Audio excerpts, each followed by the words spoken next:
ભારે વરસાદથી ડાંગ સોનગઢનો સંપર્ક તૂટ્યો। સાપુતારાથી સ્ટેચ્યુ ઓફ યુનિટીને જોડતા મુખ્ય હાઈવે પર અનેક સ્થળોએ વરસાદી પાણી ફરી વળતા વાહન વ્યવહાર ખોરવાયો છે। સોનગઢ તાલુકાના મુખ્ય મથક સાથે અનેક ગામોનો માર્ગ સંપર્ક પણ તૂટી ગયો છે।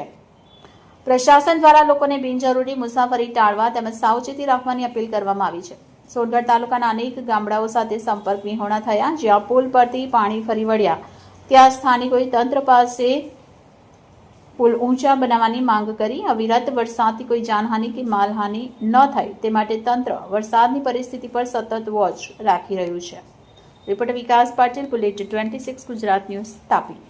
આપણે હાલ આવી પહોંચે છે સોનગઢ તાલુકાની અંદર ગોપાલપુરાની અંદર, જે દર વર્ષની જેમ આ વર્ષે પણ આ એક રીતે બંધ થઈ જાય છે।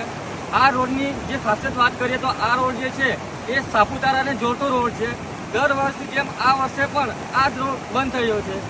બીજી એક વાત કરીએ તો અહીંની જે લોકલ પબ્લિક છે તેમને આ રોડના કારણે ખૂબ મોટી તકલીફ પડી રહી છે। બીજી એક ખાસ વાત કરીએ કે આ જે રોડ છે એ ઘણીવાર તંત્રને પણ ધ્યાન દોરવામાં આવ્યું છે, છતાં પણ તંત્ર આ રોડની અંદર કોઈ કામ કરવાના કામ જ નથી કરતા।